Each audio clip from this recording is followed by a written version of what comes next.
आता एक महत्त्वाची बातमी आहे। विधान परिषद निवडणुकीमुळे मुंबई, कोकण आणि नाशकात 3 दिवसांचा ड्राय डे जाहीर करण्यात आलाय। या निर्णयाविरोधात हॉटेल्स आणि बार मालक कोर्टात धाव घेणार आहेत।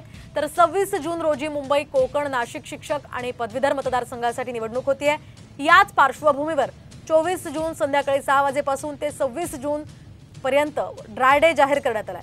3 दिवसांचा हा ड्राय डे आहे आणि त्या ड्राय डे मुळे कोट्यवधींचं नुकसान होईल असं हॉटेल्स आणि बार चालकांचं म्हणणं आहे। त्यामुळे 1 दिवसाचा हा ड्राय डे ठेवावा अशी त्यांची मागणी आहे। दरम्यान विधान परिषद निवडणुकीमुळे 3 दिवस ड्राय डे जाहीर करण्यात आलेला आहे।